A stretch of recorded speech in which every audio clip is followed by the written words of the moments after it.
Manusia baru muncul di bumi 200.000 tahun lalu. Ya, baru muncul. Bandingkan saja dengan umur bumi, apalagi alam semesta. Jika umur bumi diumpamakan 1 kali 24 jam, manusia mungkin baru muncul sekitar kurang 4 detik sebelum hari berganti. Masih sangat muda, bukan? Meski demikian, manusia berhasil menaklukkan bumi dalam waktu relatif yang singkat. Dari asalnya di Afrika, manusia telah menyebar ke seluruh penjuru bumi, menemukan aneka teknologi, membangun gedung-gedung tinggi, dan melahirkan peradaban-peradaban. Sekarang, apa jadinya jika suatu hari seluruh populasi manusia yang hidup di bumi tiba-tiba lenyap? Apa yang akan terjadi pada alam dan peradaban yang mendadak kita tinggalkan? Pertama-tama, ayo kita lihat efeknya dalam lingkup kecil. Misalnya pada bangunan dan infrastruktur yang ada di sekitar kita. Faktanya, bangunan zaman sekarang sesungguhnya jauh lebih rapuh dibandingkan bangunan zaman dulu yang rata-rata dibangun dengan bebatuan utuh. Dalam waktu beberapa bulan, rumah kita misalnya mungkin masih akan tampak sama.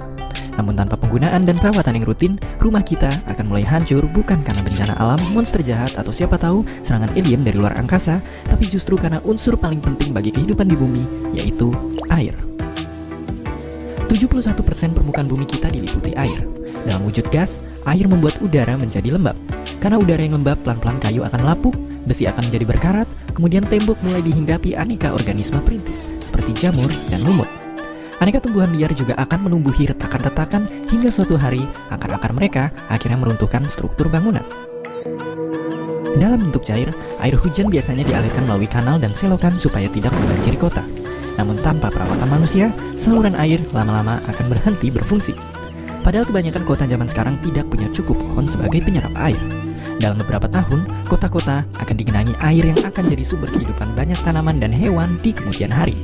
Dalam 500 tahun, tempat-tempat yang kita kenal sekarang akan kembali seperti kondisi semula sebelum dibangun oleh manusia. Para peneliti tidak sekedar berasumsi. Bukti nyatanya bisa kita lihat hari ini di distrik Chernobyl yang mendadak ditinggalkan seluruh penduduknya akibat bencana radiasi nuklir. Hanya dalam waktu 20 tahun, 70% wilayah distrik Chernobyl telah berubah menjadi hutan yang dihuni satwa-satwa liar setempat. Nah, kita sudah tahu apa yang akan terjadi di dalam lingkup sempit.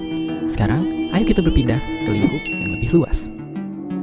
Sejak revolusi industri sampai sekarang, kita telah menggunakan bahan bakar fosil secara besar-besaran.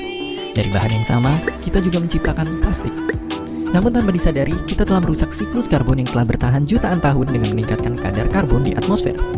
Hal ini mengakibatkan efek rumah kaca dan naiknya suhu bumi.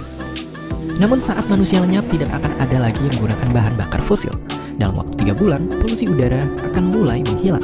Dalam 1 tahun, karbon di udara pelan-pelan akan kembali seimbang karena proses fotosintesis tumbuhan.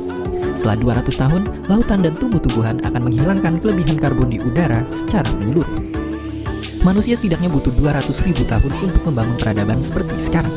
Namun saat manusia lenyap, bumi hanya akan membutuhkan waktu kurang dari 30.000 tahun untuk menyingkirkan nyaris seluruh sisa peradaban kita.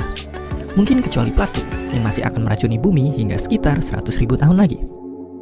Kalau begitu, apakah manusia sebaiknya tetap ada di bumi? Apakah bumi tetap lestari? Atau justru akan hancur?